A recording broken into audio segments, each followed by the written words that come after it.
Okay, thanks very much for coming out tonight. As it warms up, it's really nice to see people come out for tonight's very interesting talk. Welcome to the Princeton Public Lectures series. Tonight, of all nights, please take your cell phones and pagers and set them to a setting that makes me unaware that you own this device. It would be really wonderful. Thank you very much. My name is Sam Wong, and I am chair of the Committee on Public Lectures here at Princeton University, and I'm also an associate professor of molecular biology and neuroscience. It's a pleasure to welcome you all out tonight to this talk, as well as viewers of local cable and C-SPAN as well. And there are special conditions to tonight's talk, and I hope that you will help us out with that, especially during the question period, and this will become clear in the question period, the ways in which we need your help.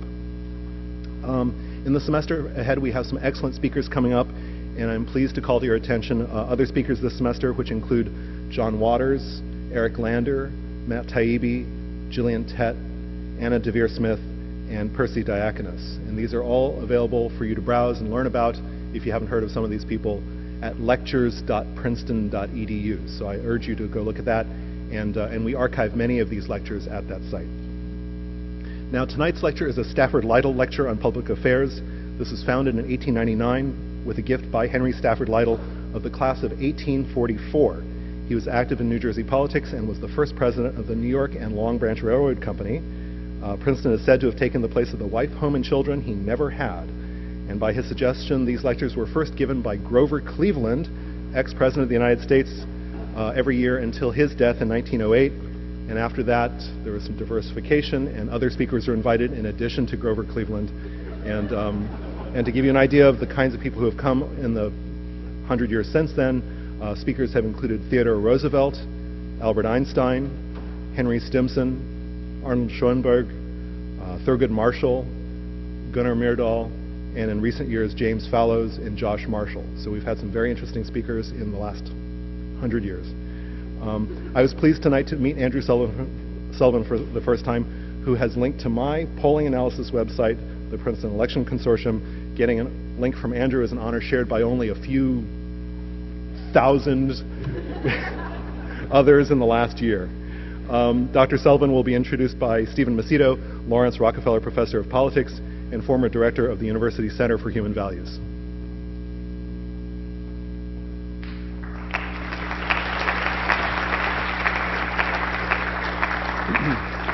It's a little-known fact that Grover Cleveland insisted that calm blue waters be written repeatedly on the board during these lectures. Otherwise, he just couldn't speak in public. Andrew was born in England and educated at Oxford, earned a first in modern history and modern languages, and was president of the Oxford Union. He went on to Harvard, where he earned a master's degree in, of all things, public administration, while also interning at the Daily Telegraph and a Thatcherite think tank, the Center for Policy Studies. He was best known during those years as an actor, appearing as Hamlet in plays at Harvard, Alan in Peter Shaffer's Equus, and also as Mozart in Amadeus. Beginning in the mid-1980s, he wrote for various publications, including the Wall Street Journal, the Washington Post, the Daily Telegraph, Esquire, and most notably the New Republic. His first article for that magazine was on the cult of bodybuilding. He returned to Harvard to pursue a PhD in political philosophy, having written on bodybuilding. His dissertation was entitled Intimations Pursued, the Voice of Practice in the Conversation of Michael Oakeshott. It was a prize-winning dissertation at Harvard in political philosophy, and I remember it well because as a junior faculty member at Harvard, it was my honor and privilege to be a member of his dissertation committee. Andrew became acting editor of the New Republic in 1991 at the ripe old age of 27, and later that year became editor, a position he held for 5 notable and tumultuous years. He resigned in May 1996, and for those of you who follow the blogs, you know that the tumult has continued over these years. The magazine flourished under Andrew's leadership, earning multiple national awards, and the reach of the magazine greatly expanded in ways that were controversial but also very salutary. Topics included hip-hop, same-sex marriage, and many other cultural issues. Under Sullivan, the magazine campaigned for early intervention in Bosnia, for homosexual equality, and against affirmative action. And in 1996, he was named Editor of the Year by Adweek magazine. From the early 1990s, Andrew was famous for being openly gay, Catholic, and conservative. at least in some important respects. As a writer and an editor, he helped pioneer issues such as gays in the military, same-sex marriage, the AIDS crisis, and the role of nature in shaping masculinity, among many, many other issues. His 1993 New Republic essay, The Politics of Homosexuality, also the title for tonight's talk, was called the most influential article of the decade on gay rights. So said The Nation. Right for once. I'm only kidding. His 1995 book, Virtually Normal, An Argument About Homosexuality, became one of the best-selling books on gay rights, translated into 5 languages. His reader, Same-Sex Marriage, Pro and Con, is terrific, still very much in use, including in my undergraduate class. And I'm only up to the mid-1990s. If I continued to this vein up to the present, there would be no time for Andrew's talk. So suffice it to say that Andrew's essays and books on sex and gender, love and friendship, conservatism, Catholicism, war, torture, and many other issues have done as much as anyone's writings to both illumine and shape the culture and politics of our time. Since 2002, Andrew's been a columnist for Time magazine, a regular guest on serious TV and radio shows, and also on comedy shows like Real Time with Bill Maher and The Chris Matthews Show. He remains a senior editor at the New Republic, and his book, The Conservative Soul, was published by HarperCollins in 2006. Andrew was one of the first mainstream journalists to blog, and he immediately attracted a large audience in doing so. AndrewSullivan.com's Daily Dish moved to the Atlantic Monthly online in 2007, where he now writes daily. Actually, he now writes hourly, it seems. He has spoken to university audiences and TV and radio audiences all over the world, but tonight he's all ours. So to speak on the politics of homosexuality, please join me in welcoming Andrew Sullivan.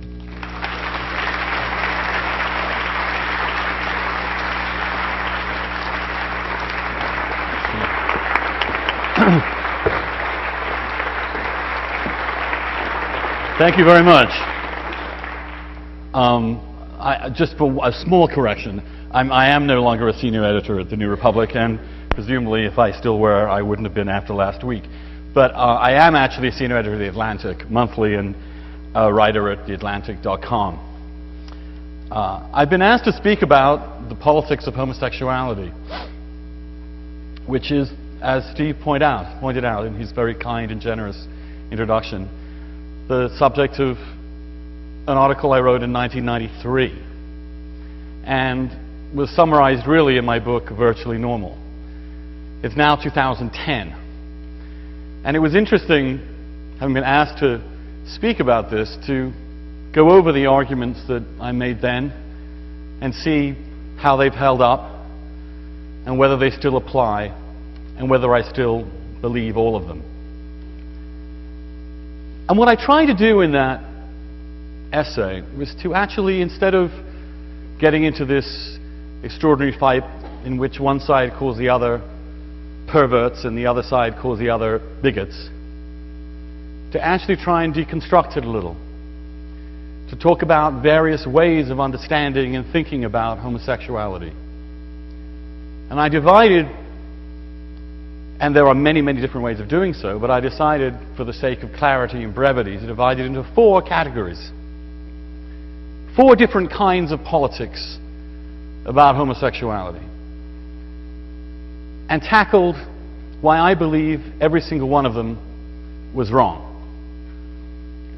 Those politics of homosexuality I called prohibitionism, liberationism, conservatism, and liberalism.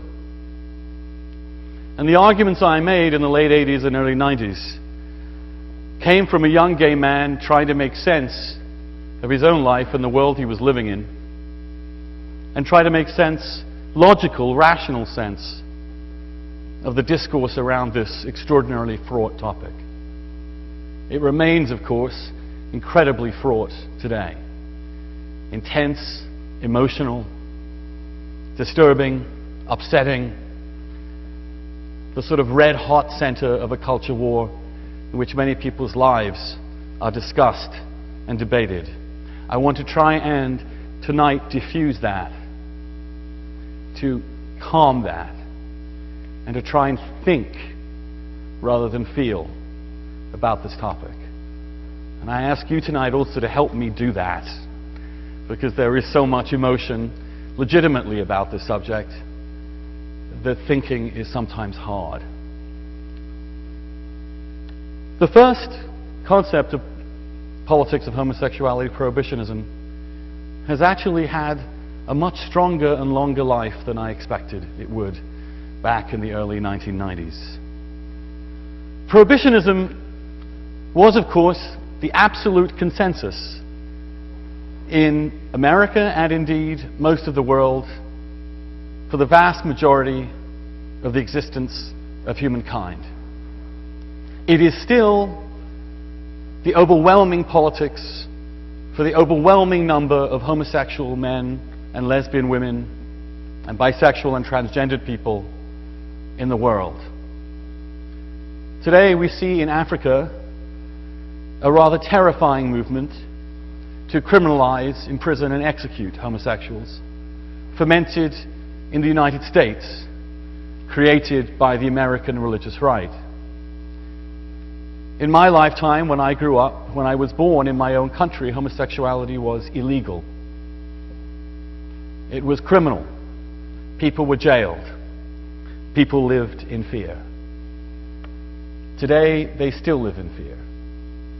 Not really in many parts of this country, but certainly in large parts of the Middle East, in vast amounts of Africa and Asia, where people today, even in places we think of as relatively civilized, suffer tremendous suffering because of this. In Iran, young gay men are hanged in public because they are homosexual. And this is based on religious doctrine, first of all. It's based in this country on the Bible. And I think it is silly to deny the fact that the Bible does explicitly condemn homosexual sex. I'm not one of these people trying to pretend it doesn't. Leviticus is very clear on this matter. Romans seems to be pretty clear that it's not kosher. I hope that isn't going to be interpreted as anti-Semitic.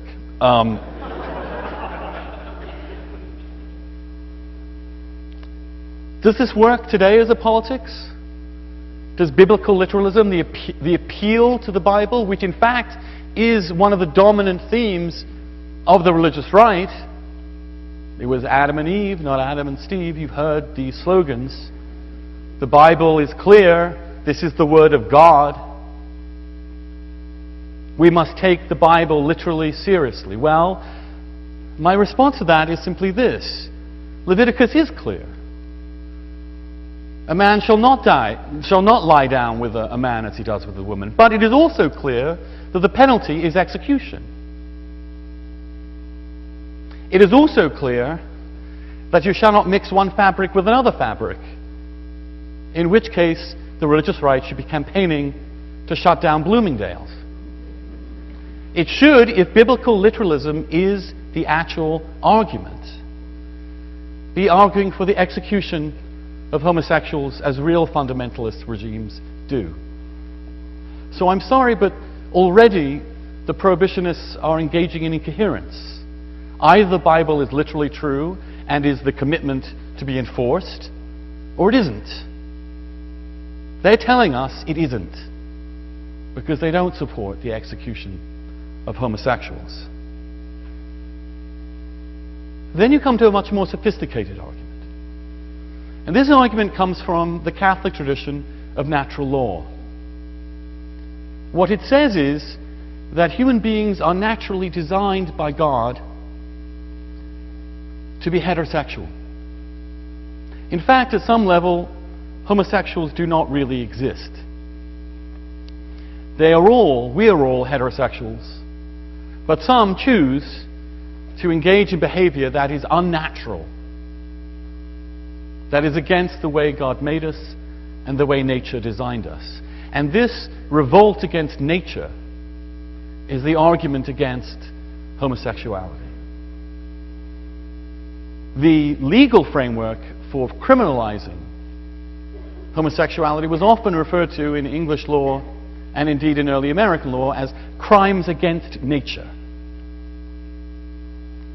This is a core element. And why is this a core element? Because when you ask them, it is that sexuality and sexual acts are by nature supposed to procreate and create life. And a man and a woman can do this, but obviously a man and a man for biological reasons and a woman for biological reasons cannot create new life. And that therefore the act, the entire purpose of sexuality is being perverted, literally, away from its natural end. Therefore, we are not, it is claimed, bigoted about homosexuals or stigmatizing homosexuals. We are simply saying that by understanding the nature of human beings, the act of sexuality in this sense is clearly contrary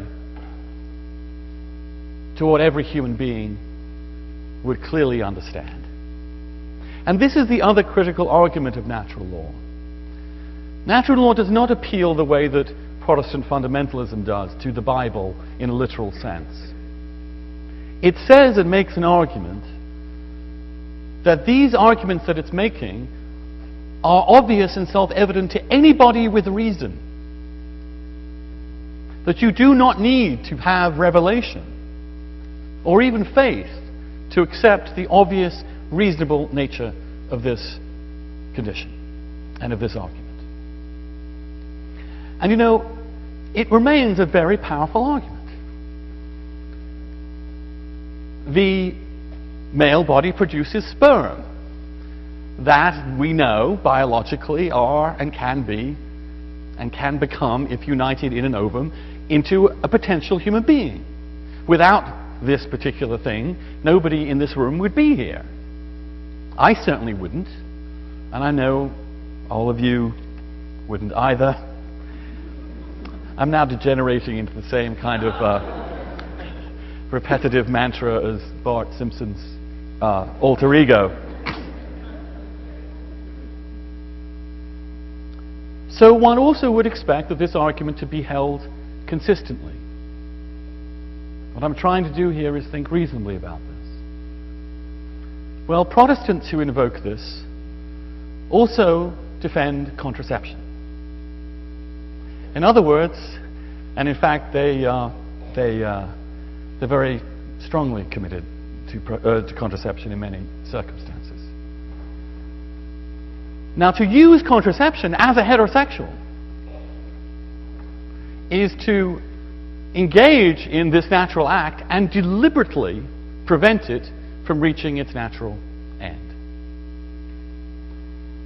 So presumably, in that sense, heterosexuals that use contraception are perverting the entire point of sexual interaction. The Protestant argument is, well, yes, but it's also about committing in love to one another. Sex is an act of love in a committed relationship. Well, unfortunately, that argument can also apply, obviously, to gays and lesbian couples. So bye-bye that argument. The Catholics, of course, being sometimes very smart, and in 1968, realizing, if we give this away, a lot of other things will follow, insisted that, no, the contraception is as bad as homosexual sex for exactly the same reason. And again, it's important to point out the Catholic doctrine in this is not bigoted. It is not insofar as we've got. It is not saying the homosexual people are evil or wrong. It is saying that the sex act must always be open to procreation. It's the same argument as against masturbation and as against contraception. It's just that homosexuals get caught in this same argument because by nature, sadly, they cannot reproduce themselves. So the question then becomes, is it okay, therefore, for infertile couples, people who know that they cannot procreate at all, to have sex, to engage in a sexual act that is inherently incapable, for no fault of their own, of producing children? Right? Here you have a sexual act that they know in advance cannot create children. One would imagine that if sex is only feasible during that, if it is creating new life, then clearly people who are infertile for one reason or another, or people who are postmenopausal, cannot have sex. So one expects the Catholic Church to say, no, you must not have sex past menopause, and you must not have sex if you're infertile, because you are perverting the core nature and reason of sexuality. But they don't, do they? They actually provide the sacrament of marriage to infertile couples. There is no bar on the sacrament of marriage for people who are past menopause.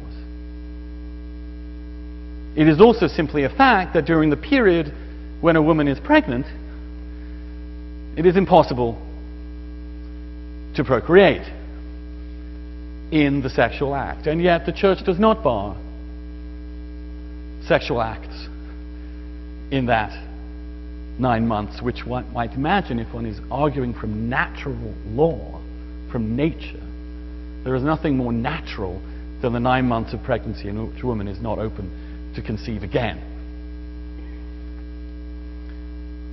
But no, this position says that's fine.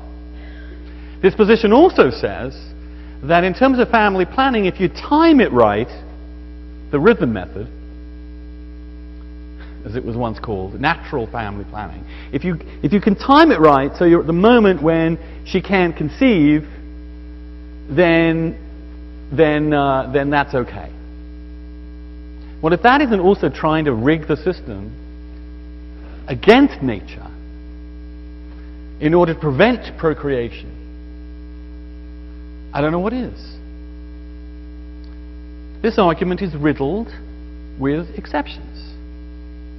The argument that is used within natural law to say that gay people cannot have sex is violated in the case of many other examples, whether it be the rhythm method, whether it be the infertile couples, or whether it be postmenopausal couples.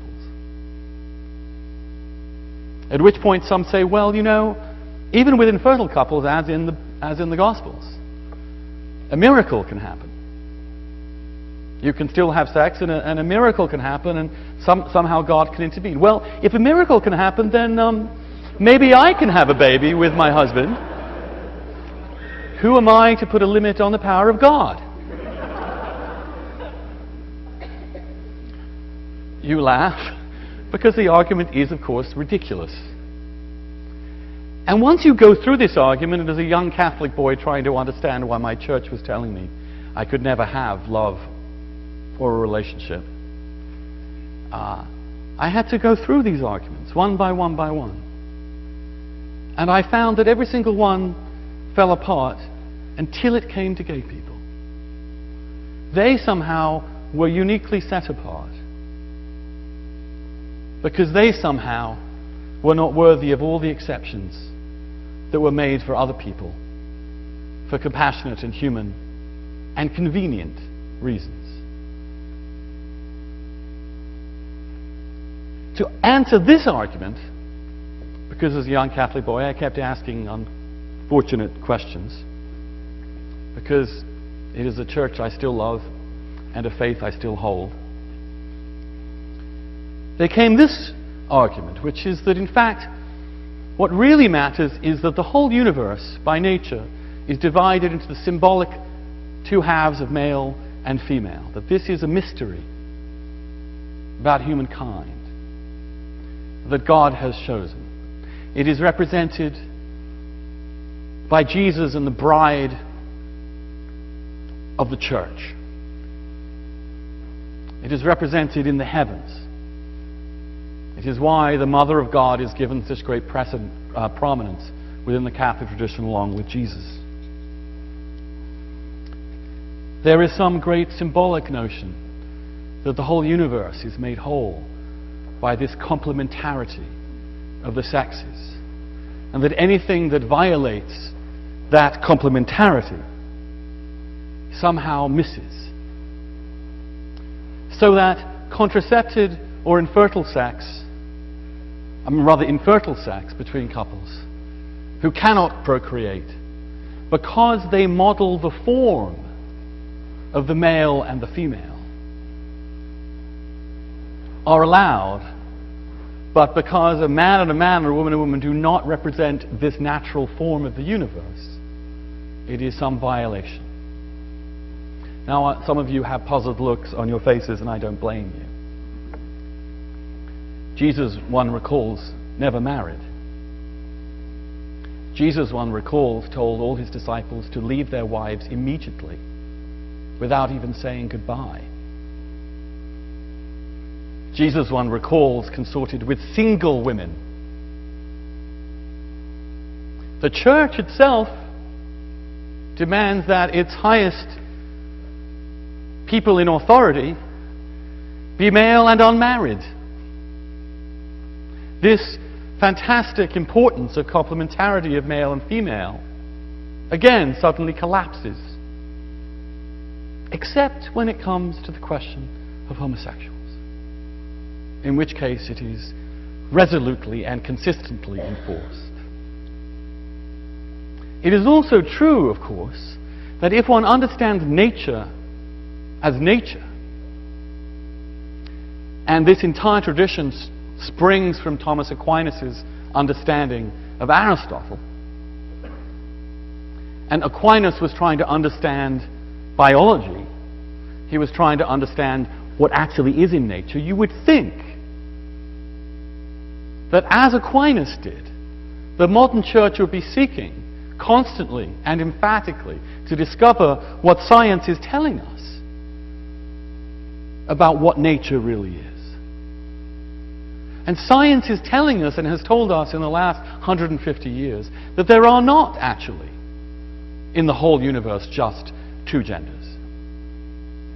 There are many species in which there are intermediate genders. The human species has many people born as intersex. There are dozens of genders of grass. There are fish species that go from male to male in their own lifetime. And everywhere in nature, you see homosexual behavior, as Darwin saw it himself and then covered it up because he thought it was too outrageous to say, happening all over the place, in all sorts of species. And now, of course, in science, in study of nature, there are all sorts of theories about why homosexual orientation might be of evolutionary advantage, might have helped bonding, it might have been advantageous for human beings to have a group of people who weren't dedicated solely to rearing children themselves, but could actually be helping the community as a whole educate, religious duties, scholarship, all sorts of other things that actually gave these communities evolutionary advantages because they had men and women who were not dedicated solely to reproducing and bringing up children as a family unit.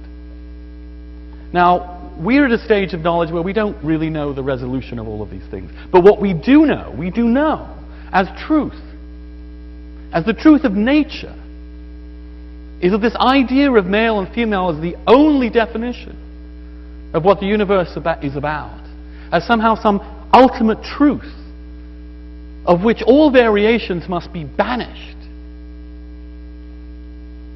is simply not consonant with what we know about science and about nature. And if Aquinas were living today, he'd be studying evolutionary biology and psychology to understand what God meant us to be. I look at the world and the universe, as a Catholic who believes in God, as an amazing, varied, diverse, fascinating, complicated, beautiful place. And I believe that also applies to sexuality and to human gender. And I know what I do not know. I believe in what the great Catholic poet Gerard Manley Hopkins called pied beauty. The beauty of those who are freckled and different. The fact that the universe, in fact, requires diversity. The fact, of course, as we now know, the diversity of individuals and of genes is a strength. It is the driving force of human life and human civilization. My view is, therefore, again, by reason, not by feeling, this argument is over. The last desperate act of the people supporting it has been the decision of the current Pope to insist that gay people are simply, as he put it, objectively disordered, unquote. He doesn't quite explain why or how. He has even gone so far as to say that even if gay men are utterly celibate, if they obey the Church's teachings entirely, if they never have sex with another man, they still cannot be priests. His directive recently, in a last gasp of effort, is simply to say that we don't care whether a gay man adheres to exactly the same rules as a straight man in the priesthood. He is still somehow sick, too sick to serve God. In my view, that particular directive, which I think up until then there are some arguments that seem to fall apart, that itself is not an argument. It is an act of bigotry. It is an act of stigmatization. And this, by the way, and this perhaps is where feeling does creep in, by a church that is engaged over the last decades in the grotesque cover-up and commitment of sexual abuse of children at a greater extent than any other institution that we know of. If it were a secular institution, the police would have gone in and shut it down. But nonetheless, the hypocrisy and double standards of these individuals are not what I'm arguing here. What I'm arguing here is the argument makes no sense. And I tried most of my life for it to make sense, and it doesn't make sense. The second politics of homosexuality, you think, calm blue oceans, calm blue oceans, calm blue oceans.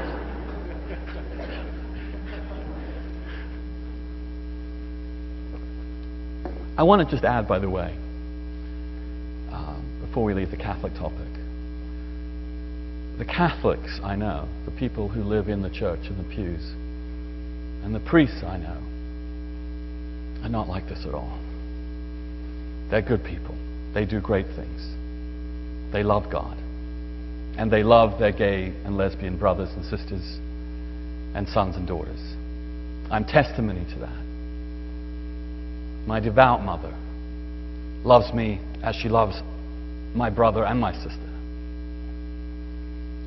And there is no way in which her love, or the love of my fellow Catholics and fellowship of my fellow Catholics, has been affected by this. I'm talking here not about Catholics. I'm talking about a hierarchy that is lost.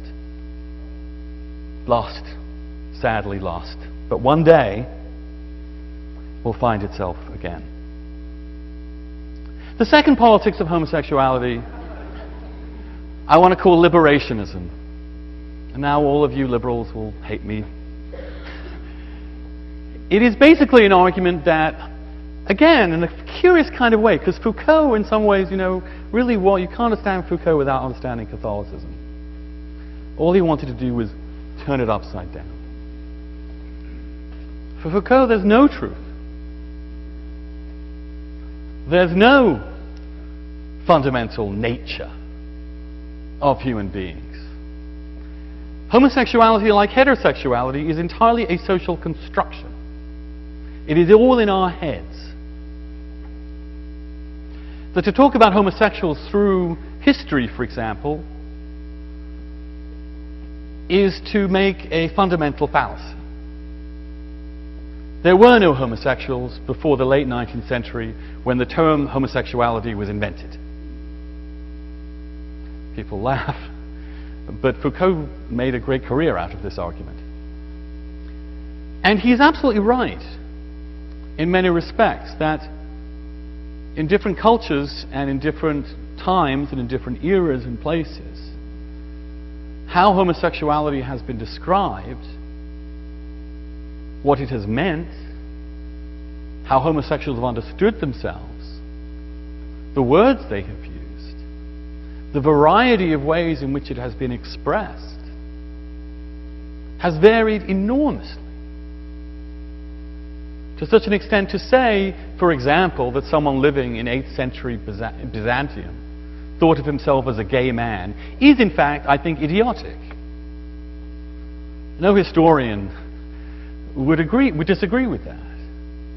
And Foucault's brilliance, and it is brilliance, was to understand exactly that and to try and free us from these constructs that he thought were actually imprisoning us.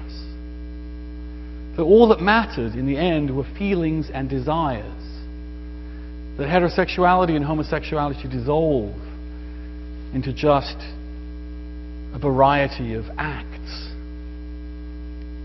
You can see also the Catholicism within Foucault, just as Catholicism is all about the sexual act and understanding that. So Foucault wants to reduce everything to that as well, and then to claim that none of it has any sustaining or permanent meaning.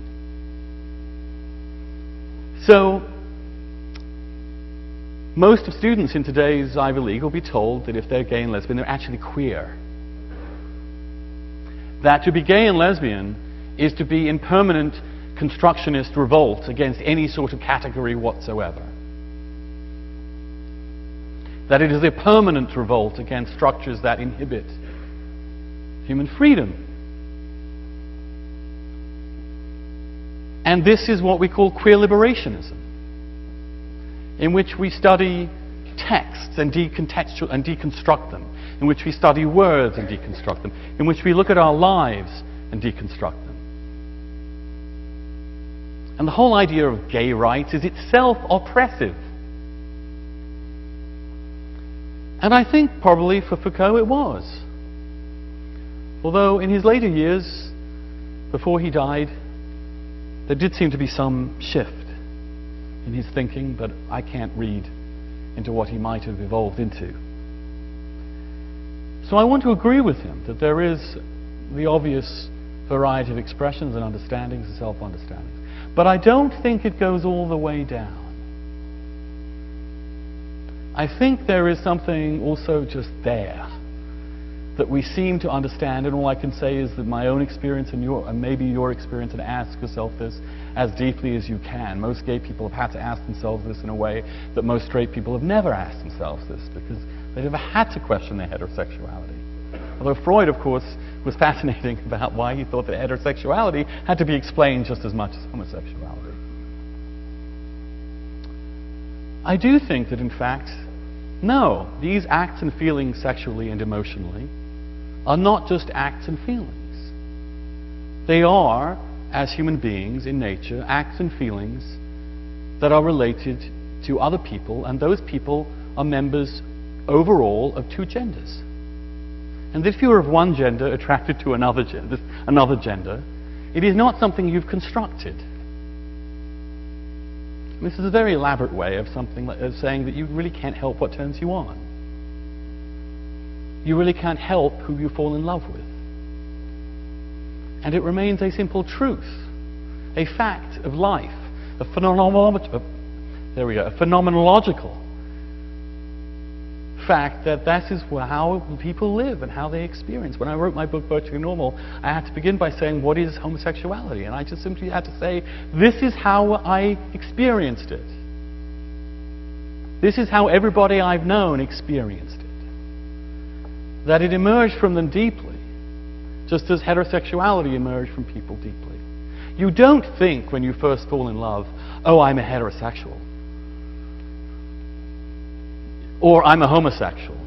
You think, God, I'm so in love with David or Jane. That's the truth. You can't deconstruct that. And it's eternal, and it's been part of us forever. And for some reason, the biologists and geneticists are trying to figure out, and evolutionary biologists have all sorts of theories about, a very small minority of human beings have that experience with members of the same gender. There you have it. It's an experience that seems to be in every culture, at every time, in every place, and is not, therefore, socially constructed. A huge amount of the rest of it is, but when you get all the way down, there is some core, solid concrete beneath the earth that is reality. And that is what we call our sexual orientation. There is also something rather bizarre to my mind about liberationism's incoherence politically. Because queer liberationists are railing against gay oppression. But shouldn't they actually, if they were consistent, be seeking gay oppression? Isn't the experience of the outsider and the marginalized and the persecuted, which is essential to the version of the queer, threatened by equality and inclusion? If our role is to be the outsiders, why would we ever seek to belong? Why are queer liberationists part of any movement to change law or reform institutions to include gay people at all? And of course, in days gone by, before many of you seem to have been born, God, I feel so old these days. That was precisely the argument. We don't want to have marriage. We don't want equal marriage rights. We want to destroy marriage altogether. We don't want to join the military. We don't want straight people to join the military. We want to destroy the military altogether. So in the end, the irony of liberationists is that they actually seek to perpetuate the oppression of gay people. Except, of course, almost all of them in real life are too humane to actually go there. Said they take it out on gay conservatives, but we'll leave that for another day. But you see what I mean? There's something incoherent about this politically. You can't worship being in a prison as the core of your identity and then ask to have the key to get out. In the end, it becomes a prison you beautifully decorate. You make a charming home. And God knows we homosexuals are good at that.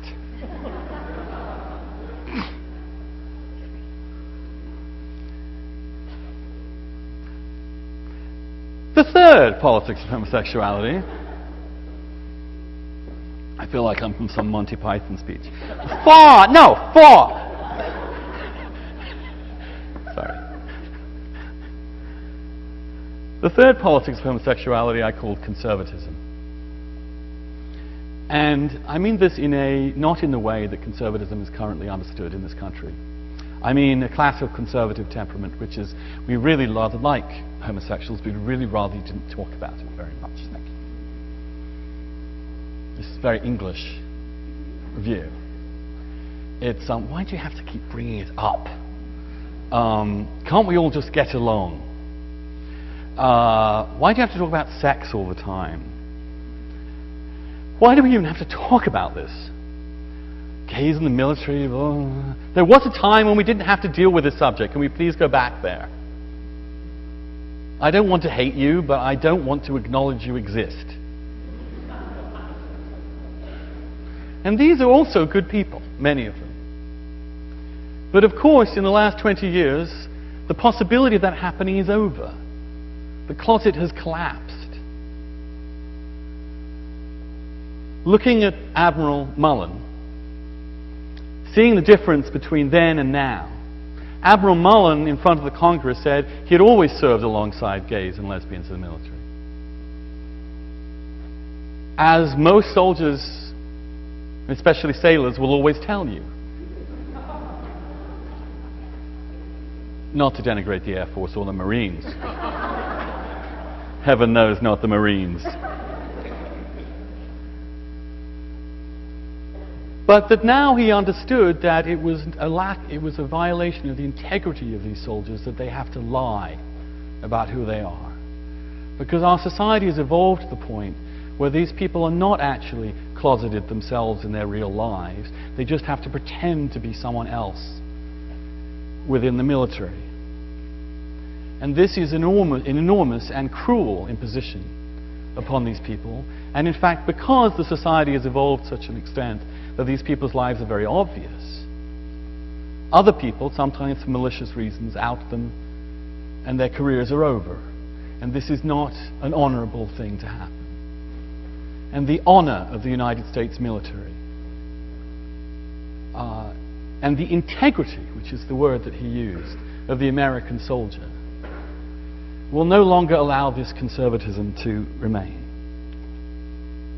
You will also notice that the closeted politician is becoming actually rarer or more ridiculous.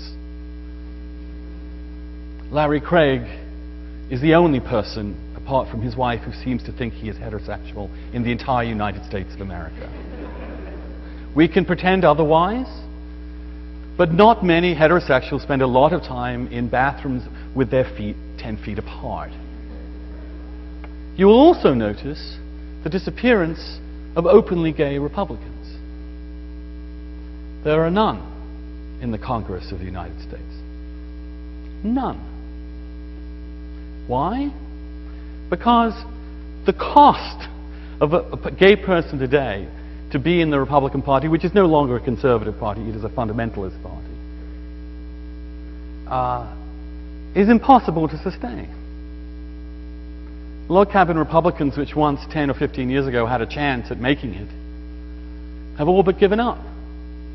The right-wing fringe of the log cabin Republicans, a group called Geo Proud, actually co-sponsored a booth at the Conservative Political Action Conference, which is going on in DC, which I'm so sorry I'm missing. And what's interesting about those gay Republicans is they're all openly gay.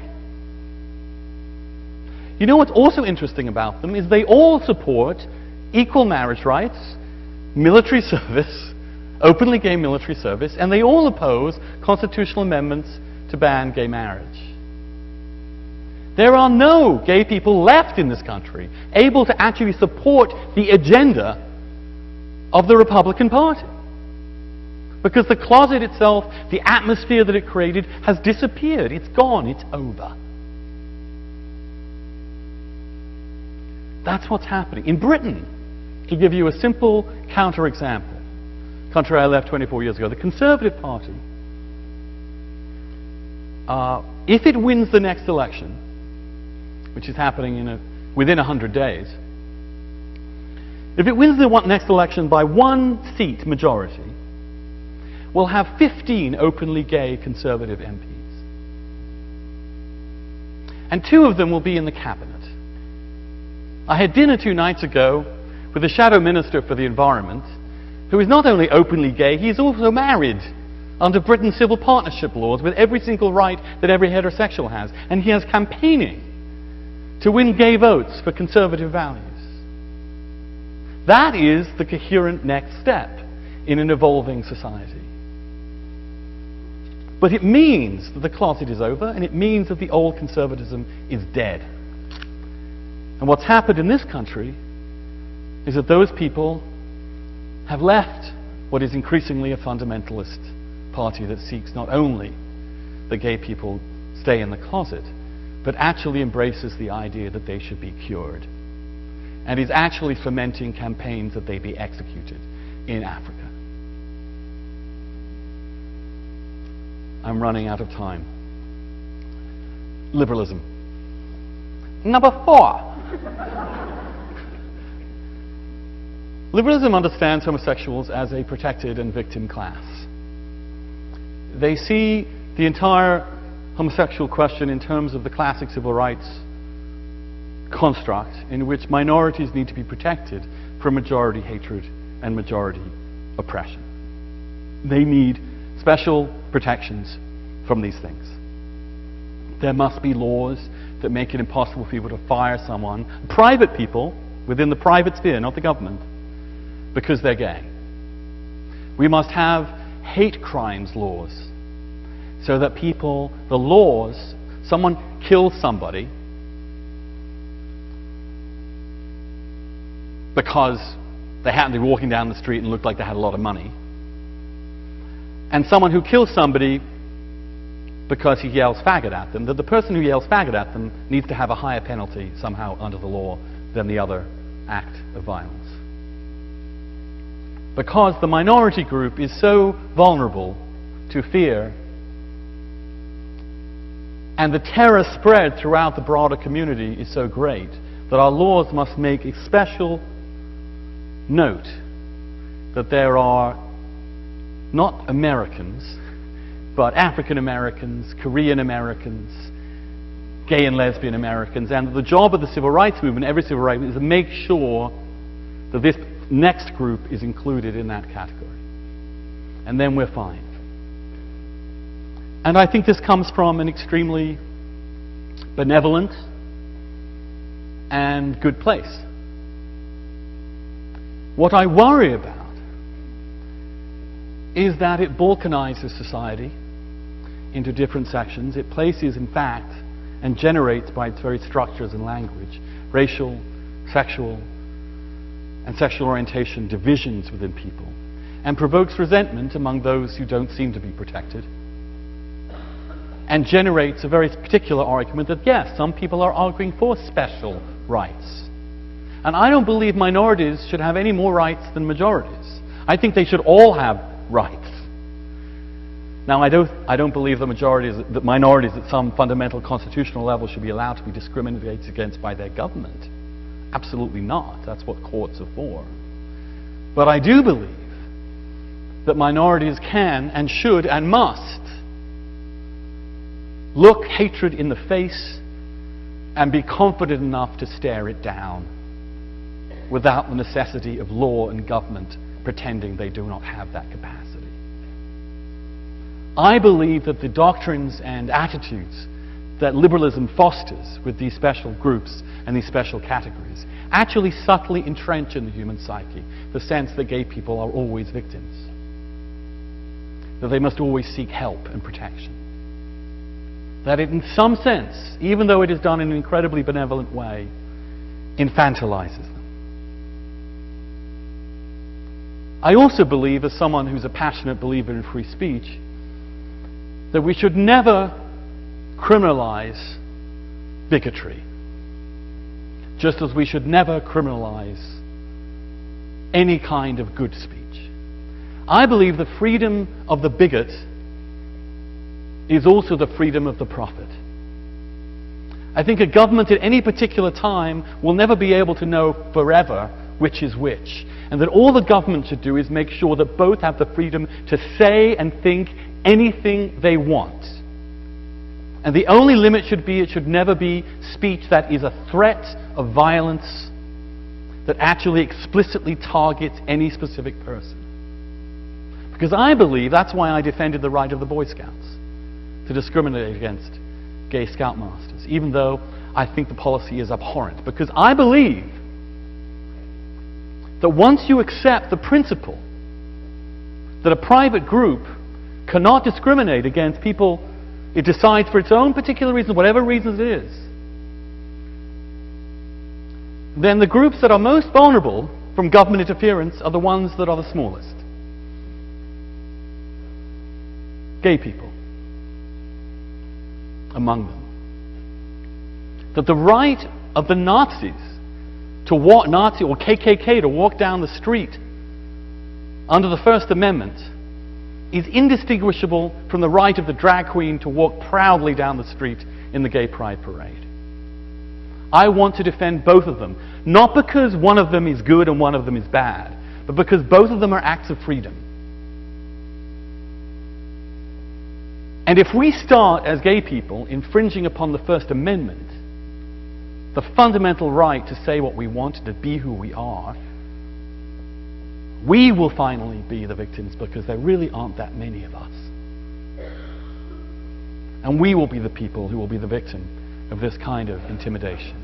Now, I also believe, for those reasons, that we should be extremely careful in enacting equality for gay men and women, that we protect the religious liberties of people who, for whatever reason, sincerely believe this is against their conscience.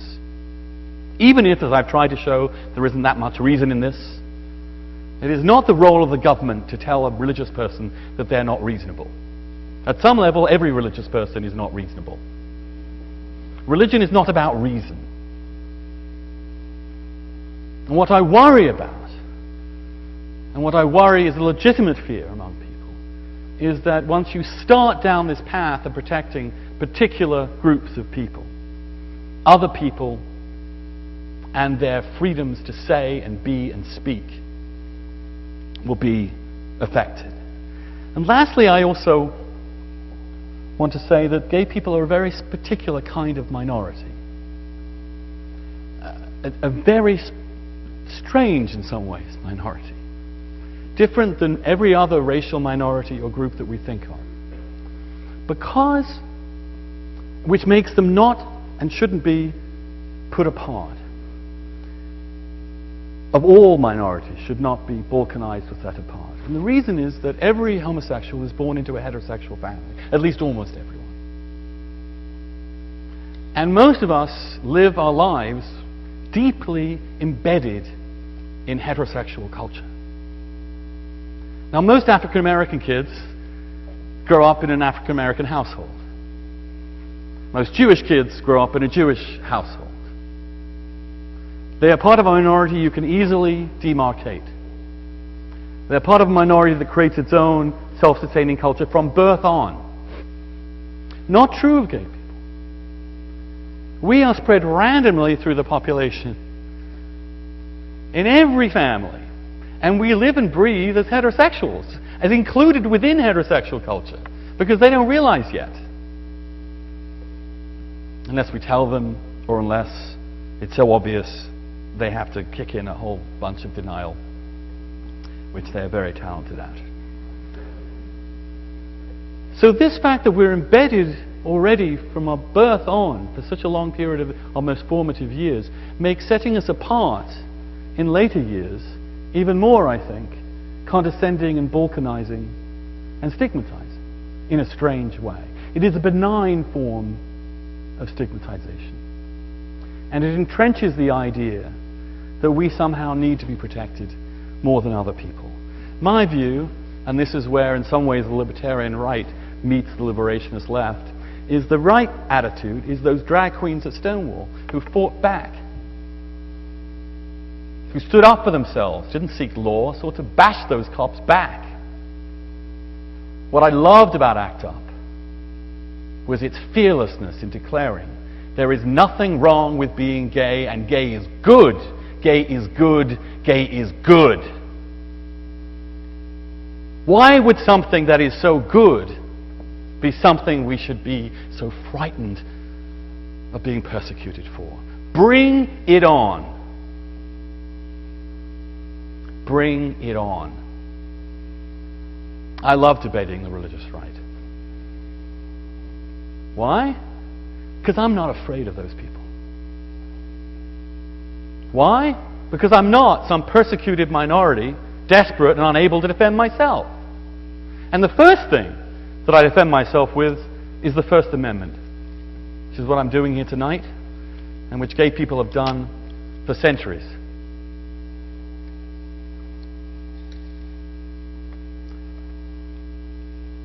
I need to conclude.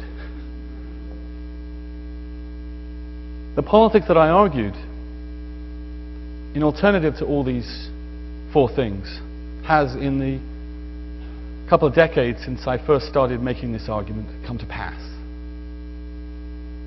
We have seen, and the argument was that the core argument is that the government should stop treating us differently. The government should stop identifying us as different and stop discriminating against us. We are equal, and our government should treat us equally. And that means our relationships should be treated no differently in any way, shape, or form than a heterosexual relationship that is identical in its commitment, in its fidelity, in its love, and its passion. I will never accept that somehow my love for my husband should be quarantined into something called a civil union or a civil partnership, or euphemized in such a way that is not the exact equivalent of the relationship of my sister and her husband. I am not going to be written out of my own family, and there is no reason why any gay person should ever accept anything but full equality under the law. Separate is not equal. We are our own families. We live in our own families. We are not something other than the family. The defense of the family means the defense of homosexuals. There is no difference. We should fight for no difference.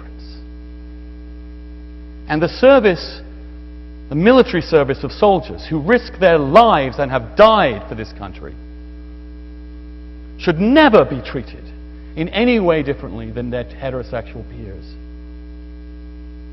They should always be treated and rewarded or punished on the basis of rules that apply to everyone equally. That can be done, and it should be done. Segregation is wrong. It was wrong racially, it was wrong sexually, it is wrong with respect to sexual orientation. And civil unions and domestic partnerships and anything short of civil marriage is a form of segregation and a form of stigmatization which no self-respecting gay person should tolerate for a second. People will object that religion is such a powerful thing, and that unreason should therefore be given a special privilege over reason and equality and truth. Well, if religion is not about truth, what is it about? If religion is not about the sincere seeking of truth, then what is it about? And the civil protections I'm talking about, the civil equality I'm talking about, simply the ability to be treated like everyone else, is a civil thing, not a religious thing. It is a marriage license issued by a civil entity. It has nothing to do, in some respects, with religion. Atheists get married every day of the week. By local clerks, by town clerks, by civil officials. And they never have anything to do with any religion at all. The idea that a religious group should be able to say who and who cannot be civilly married is absurd. And let me give you one simple example, the great inconsistency within the Catholic teaching. Is the Catholic Church campaigning to make civil divorce illegal? Is the existence of civil divorce an attack upon the family? Is it an attack on marriage? Civil divorce is absolutely forbidden within the Catholic Church. It affects far more people than gay people, or than the situation of gay marriage. Why is there not a Defense of Marriage Act to prevent divorced people remarrying? If there has to be a Defense Marriage Act to prevent gay people marrying. Be consistent, and they're not. Be rational, and they're not. And treat us equally, and they're not. And lastly, yes, it is a civil question, this. It is about civil equality, and it's very simple. But what is it that I really, or we really, are fighting for in the gay rights movement? And it is that there should never be a gay rights movement in the future. I want to abolish the gay rights movement. I want to shut it down. I want to achieve civil equality so the distinction between homosexual and heterosexual in the political world is irrelevant. I want the day to come when there is no human rights campaign and no National Gay and Lesbian Task Force, no service members legal defense network, when I am not always described as a gay conservative, when I'm described as a conservative or whatever else I'm supposed to be. I want the day when this is over.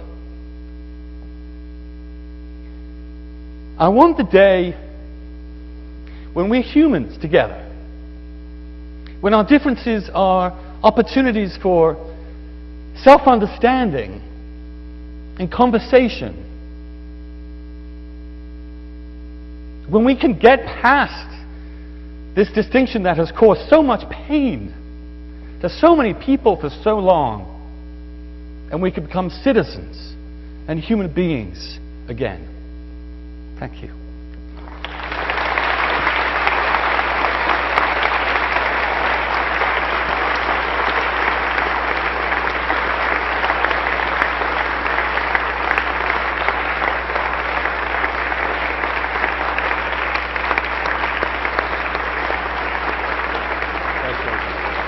What do you want to do? So you take questions on anything? Yeah. So what we're going to do is take questions, try to get people to speak into the mic, and I'm going to warn them. Well, I'm going to. Okay, you do that. Yeah. So I'm just going to make it. Yeah. No. Right. So any topic. Anything. All right. So thank you so much, Dr. Sullivan, and on behalf of the University Committee on Public Lectures and the Lesbian, Gay, Bisexual, and Transgender Center, which still exists at Princeton University, we thank you for visiting Princeton. Now we have time for questions, and so because of the broadcast that's happening, eventually the rebroadcast of this, we ask that you please wait for the microphone and please speak into the microphone so that for posterity we know what your question is. And I am informed that you will take questions on any subject, not just the subject of your lecture. Is that yes. So if it comes up, the millions of subjects for which he is known, and I will give it over. Thank you. Could I also ask a favor? If I promise to end all this at 9:40, is that okay? Since we're 9:30 or 9:30? Yeah, 9:30. Because this place is very squeaky. If you want to leave before then, please leave now. But if you don't, can you stay until 9:30? Because otherwise, it gets really, the noise and the distractions get really demoralizing. I know. At the Oxford Union, where I used to debate, there was a rule that once a person started speaking, no one could leave the chamber. Just because it's really demoralizing for a speaker to watch people get up and go out. So either leave now or forever hold your peace. It's only 20 minutes, so. And I will take any question on any subject within the normal realms of propriety.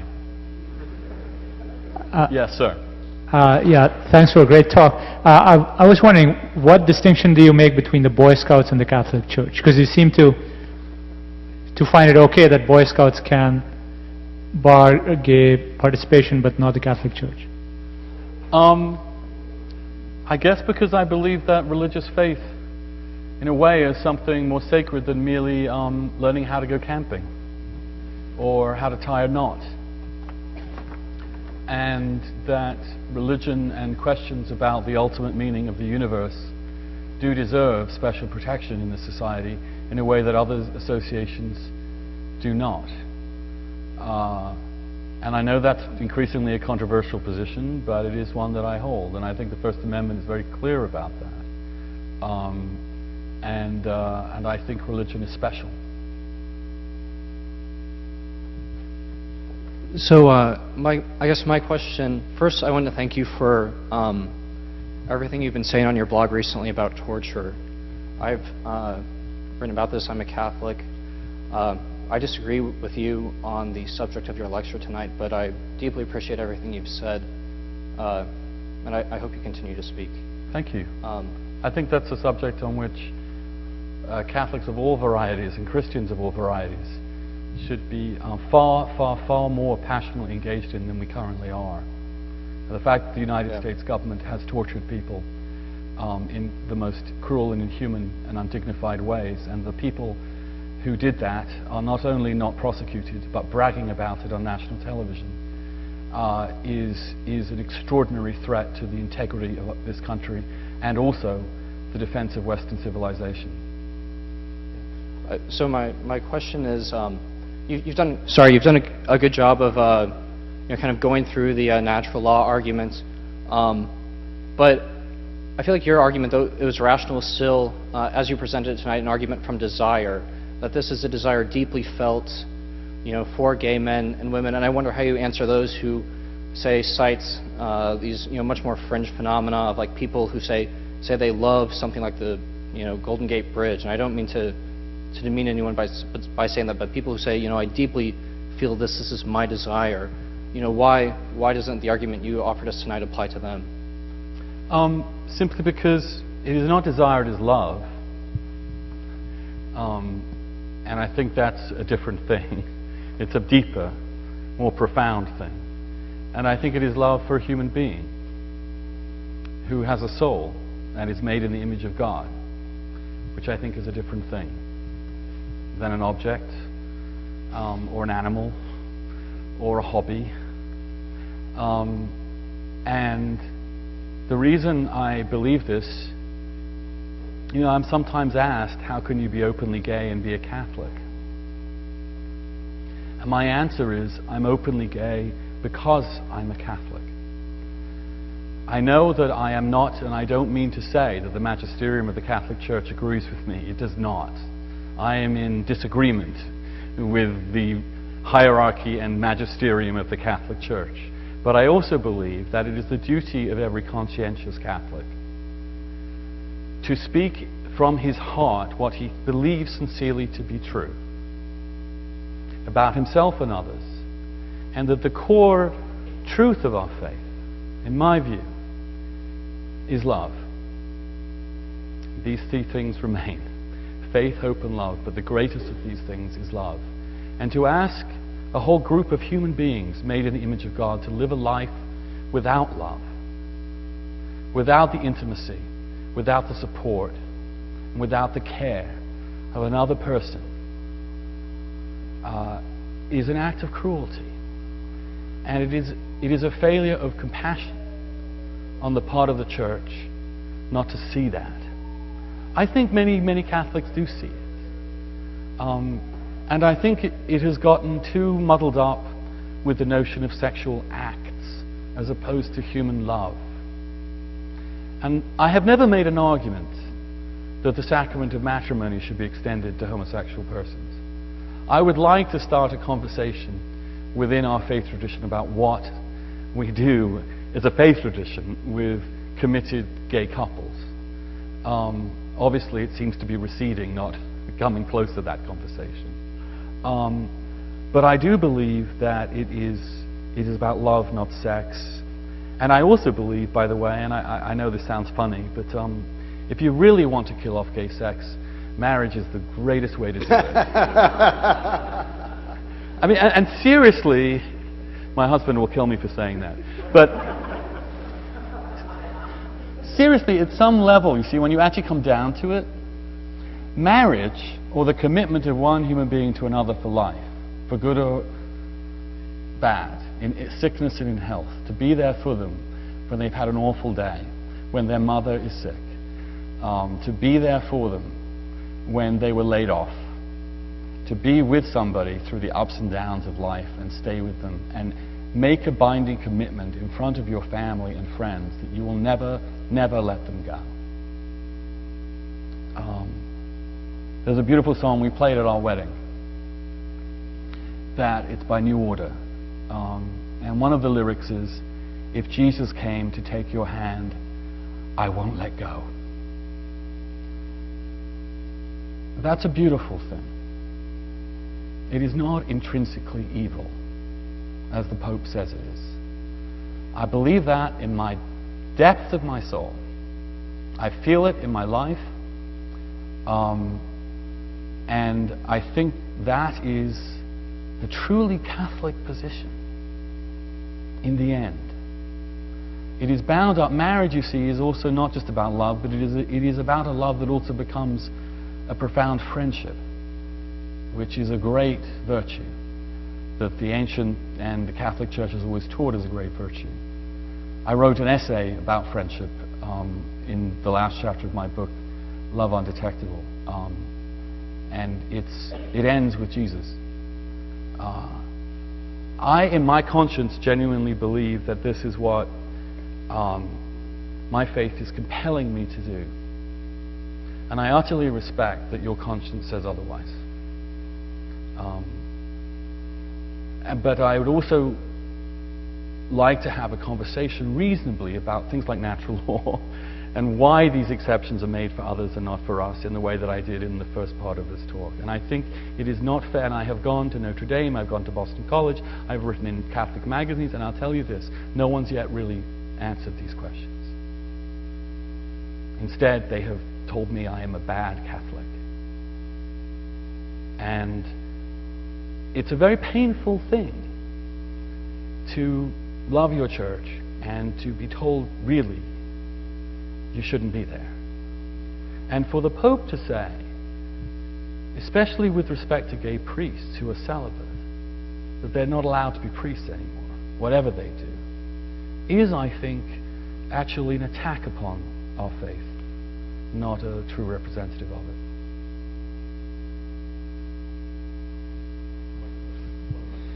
I wonder if you would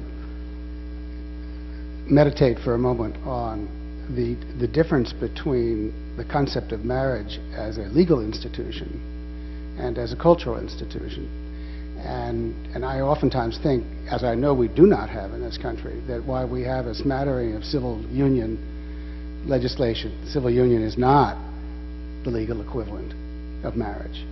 But if it were, universally, we would still have, at least as I interpret your talk tonight, we would still have a problem, and that is that there still is this cultural thing called marriage, which gay people say, I want that.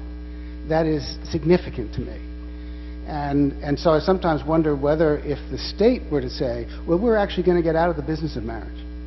We're not going to issue marriage licenses anymore. We're going to issue civil union licenses to anybody that wants one. Does that somehow, would that clear the deck, so to speak? Or would we simply would have said, oh, now you're peeing in the well and inviting me to drink from it?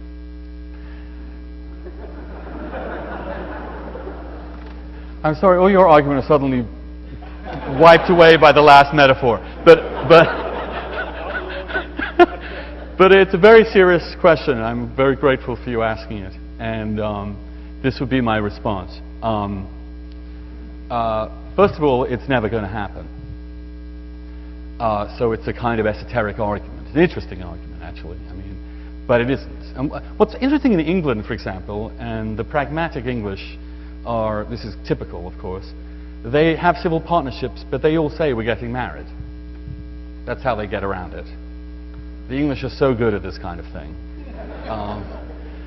And that's why they irritate me, actually, a huge amount, because they just avoid the subject and try and find a way to euphemize their way out of it. It's good manners. But secondly, I actually believe in the cultural institution of marriage and the reasons for it. I believe that it gives a status, it gives a social status to people who are prepared to say in front of the world, I'm here for this other person forever. And I also, frankly, even though I obviously wouldn't in any way legally prevent it, I don't believe in divorce as a person. I don't. Because I think marriage really is a solemn commitment forever. I think that's part of its undying definition. Now obviously we're all human. And in the end, sometimes marriages are so bad and so toxic to people that they really should leave them. But I don't think they should enter them with that understanding or easily or casually. I also think that it is a good conservative, and this is why why I still think I'm a conservative, even though none of the others do, is that the more someone else is there for you, to take care of you, the less the government will have to do so. And that therefore it helps limited government to sustain these marriages. They are part of what Burke would call the little platoons of our society that help self-government and self-help. They're also economically important for people. I mean, every statistic you will find will show you that married couples live longer and are healthier and happier because they have someone there for them. We all need that. Going home alone is hard. And I think this is especially, and I also think that sex is a very powerful thing, as Rick James might have said. Someone got the reference. Anyway, and men in particular, as we know, and I'm certainly not pretending otherwise about myself, sex is a very powerful drive. It's made me do lots of stupid things, and had lots of amazing experiences. I think it's crazy to think that sex is also an astonishing mystery, and there's something that men in particular. But we also know that if we give into it too much, we've learned this over millennia, it can hurt us. It can lead to the spread of viruses and diseases. It can lead to emotional isolation and lack of self-worth. It can lead to thinking of oneself purely as a sexual object. It can lead to compulsive sexual behavior. It's such a powerful force in human nature, and especially for men, I think, that we need some kind of social institution to give status to commitment. And I think in a strange kind of way this is particularly true for gay men, because we're all men. We don't even have women to give us hell when we come home, having done something really stupid. We don't have women in our relationships to tell us, you need to settle down. And now, of course, lesbians, on the other hand, and I'm generalizing massively here, okay? But it's only when you generalize massively that you kind of get to interesting stuff. In some ways that you know the joke. The joke is that what does a lesbian bring on the second date? And it's a U-Haul. What does the gay man bring on a second date? What second date? Thank you. Now that's often described about gay men and lesbians. In fact, it's about men and women, for goodness sake. I think if anybody with any understanding of males and women looked at gay culture and lesbian culture, they would find anything to be surprised about. Now it just so happens that in the last generation, once the restrictions and the criminalization and persecution of gay people was released, and when there was a general sexual liberation in the entire country, straight and gay, in the 60s and 70s, when all that repression suddenly burst out, gay men had freedom and no social institutions. And 300,000 of them died. And I have lived with a virus now for 16 years that has denied me the ability to have citizenship, that has terrified me. I have lost friends. I lost my closest friend. I watched him die in his mother's arms at the age of 31.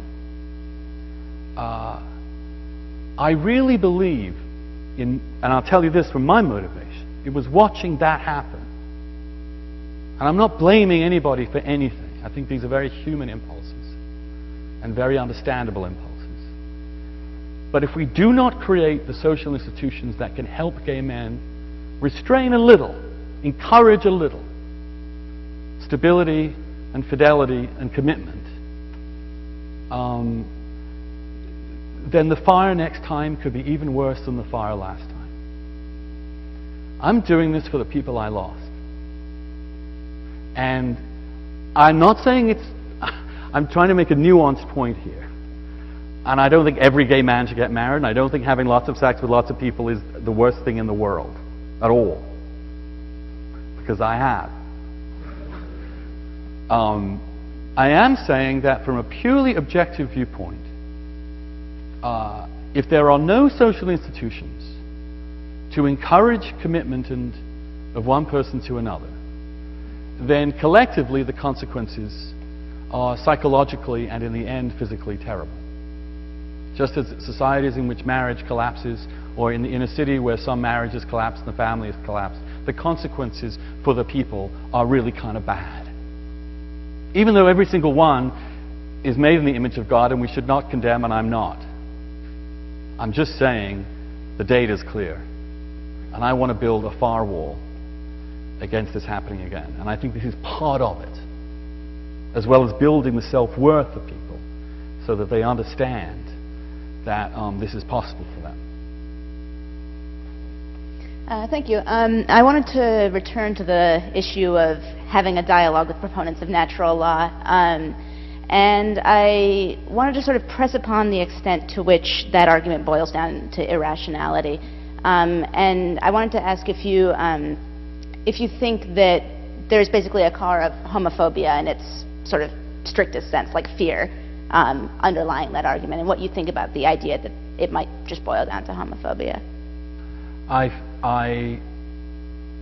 All I can tell you is that my experience over the last 20 years of making this argument in that context has been met in my own church with greater and greater and greater repression and greater and greater and greater hostility in the hierarchy. The more persuasive our case is, I think the more vicious the response has been. And I don't think that comes from a place of confidence. I think it does come from a place of fear. And I think it also comes from a generation of gay men who, in the church, who have extraordinarily proportionate numbers within the church, who in many ways have run the church for centuries, who cannot accept that the lives that they have lived need not have been lived that way. And they will do anything deep in their psyches to prevent others having the happiness they denied themselves. And if I were to ask myself psychologically what's going on, I would say that's there. People always laugh about this, as if the Vatican was it's one of the gayest institutions in the world. Do you think a straight person did the Sistine Chapel? Do you think a straight person orchestrated the High Mass? Gay people have been at the core and center of the church forever. Some of the greatest saints have been gay. Some of the greatest and worst popes have been gay. When there was no place for gay people to go, where would you go? You would go to monasteries. You would seek out professions where your inability to marry would be hidden. It is no accident that so many of these men went into the church. It is also part of the fact, I think, in evolutionary biology, that gay men are actually, because we often struggle deeply with our own identity, often do develop spirituality that is quite profound. I'll tell you one little story, Cardinal Newman. And I'm not talking here about whether people have sex or whether they don't have sex. I'm talking about whether they are gay or not, whether they love another person of the same gender, erotically and emotionally, and over the years, of course, deeply. Newman, we know, one of the greatest Catholic intellects and one of the great Catholic saints. And for an English Catholic like me, a particularly iconic figure. Lived with a man and was devoted to another man his entire life.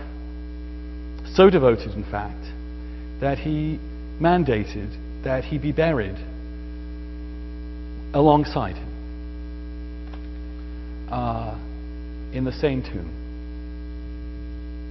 And recently, and this is a true story, maybe we should end on this. Recently, of course, Cardinal Newman is about to be beatified, become a saint. And the current Pope, if you're going to be a saint, they wanted him not to be in that grave. And they wanted to separate him. They wanted to dig up his remains so that this joint grave would no longer be in the public record. Because they also wanted to dispel any idea that this man, who was such a great pillar of the church, could ever have been homosexual. But something very amazing happened. They dug it up, and they found that the bones had so disintegrated that the two bodies were indistinguishable. And there was nothing left to separate.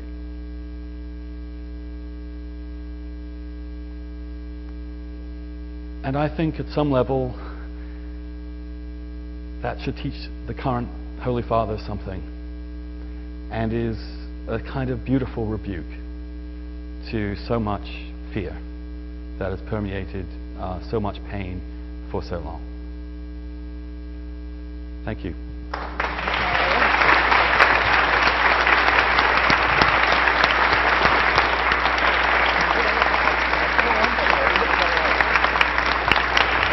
I'm sorry. Sam wants to ask one last question. At the risk of issuing a fake ending to this wonderful experience, as chair of the committee, I did want to claim the right to ask one last I'm really sorry. No. It's just I've been dying to ask. And it's a follow-up to the natural law question. Yeah. And I wanted to ask it from a secular perspective, from my own identity as a neuroscientist American.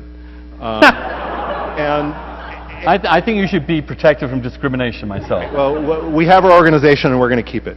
But when I hear discussion of natural law, and in the context of the previous question about perhaps prejudice and irrationality, when I look at natural law, I worry that natural law is a code phrase for intuitions, maybe prejudices, but these intuitive feelings that we have about how human relations ought to be.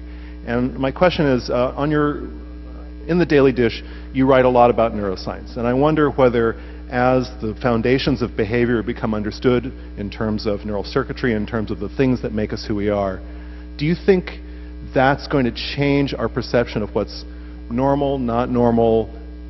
If we start understanding the foundations of behavior, is that a way of replacing, in my optimistic view, replacing natural law and turning the question into a different kind of question? And I wanted to hear what you had to say about that. I do. I do think it will open whole new worlds of understanding of what being human is. I'm fascinated by for example, of the neuroscience of faith. I'm fascinated by the studies of the brains of people in deep meditation compared to people who are not. I'm fascinated by the possibility of understanding the homosexual mind and the heterosexual mind, and see if there are differences in how subtle those things are and whether they develop over, obviously they change over time. You see, my view is that Aquinas, for example, was desperately seeking the truth about what human beings were in the 13th century, 14th century. It wasn't. What I feel in these discussions of natural law is exactly that. Is actually a resistance to understanding nature. They resist it. But I have to say also that if Darwin didn't do it, we're 150 years after Darwin, and religious fundamentalism has never been stronger in this country or around the world. The great problem, I think, is that the more we know the truth about who we are in all our complexity, the more terrifying it will become for us to abandon the easy certainties and prejudices of the past. And that what we're really seeing in the world right now, and this goes far beyond the question of homosexuality, and it's the central question of my book, The Conservative Soul, is I think that fundamentalism is a neurotic response to the truth, as it's being revealed by science, as it's being revealed by human experience, because it is sometimes, as Eliot put, humankind cannot bear very much reality. And the reality that neuroscience is opening up, the possibility of seeing, as we found with Darwin, a revolution in thinking, which I think is coming again, may, instead of opening the human mind, provoke a response the way that emancipation created Jim Crow. People can't handle it. We have to remember that Galileo, what happened to him? I mean, the people that stumble upon the truth are the people most dangerous. And they are the most, and the reaction to them is sometimes the most ferocious. That the Reformation, in a way, which discovered the scriptures, which removed the authority of certain people to tell people what was in the Bible, the printing press, gave us witch hunts, witch trials, burnings at the stake, the Inquisition, the most horrifying period of religious power and fundamentalist reaction, in which, I took my husband back to my hometown, and it's a beautiful little town in England called East Grinstead. Well, not that beautiful. Parts of it are beautiful. It's Elizabethan. It goes right back to the Middle Ages. There's an Elizabethan thing, and I was showing him around. And we came to the oldest church at the top of the town, and we saw these 3 big gravestones down there. And we thought, well, these people must be really, I hadn't been there in a while, these must be the lords and whatever. And it said, no, it said, here lie the remains of 3 martyrs for the Protestant faith who were burned at the stake 30 yards to the left, right next to the Starbucks.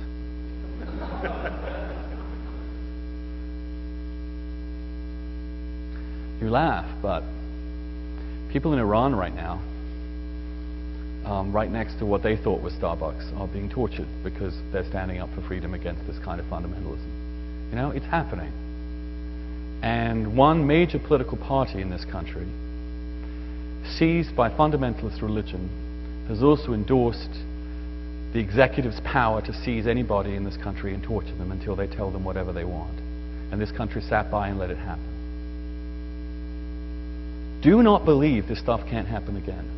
Do not believe that human beings or human science or human truth will somehow march constantly forward without some horrifying reactions. Only, of course, in this particular moment, we have forces at work of fundamentalism, both in the Middle East and in this country, of all religions, whether it be the hideous fanaticism of the Revolutionary Guards in Iran, or the biblical fundamentalism in this country that is defending. Mark Thiessen, Vice President Cheney's speechwriter, goes on Catholic television and defends the use of torture as a good thing and Catholic thing to do. And there are settlers on the West Bank of Judea and Samaria who believe that they are there forever because God has commanded this is their land. And if necessary, we must launch a war against other countries to protect that. And everybody has nuclear weapons. I mean, I don't think this is, I don't think people, I mean, maybe I'm being hysteric. Maybe it's excitable Andrew again, as the blogosphere constantly mocks me for being. And rightly so sometimes. But I think things are kind of scary right now. And I think that the more we get closer to the truth about human beings, the more terrified the reaction will be. And it is the fact that people in fundamentalist societies are seeing, because they can't push away anymore through the mass media, images, for example, of liberated women, that is fomenting a greater repression of women, a regression in the Middle East towards basically enslavement of women in the most hideous fashion, to greater degrees. There are very few countries out there that are not becoming more fundamentalist right now, and this is a flight from reason.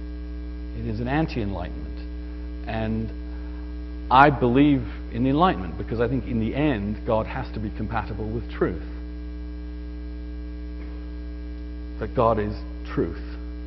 So I don't fear science in that way, but I absolutely understand those who have clung to certain doctrines as the meaning of their lives, for whom this truth is simply too scary to contemplate, and whose response is a frightened and terrified and violent repression. Thank you.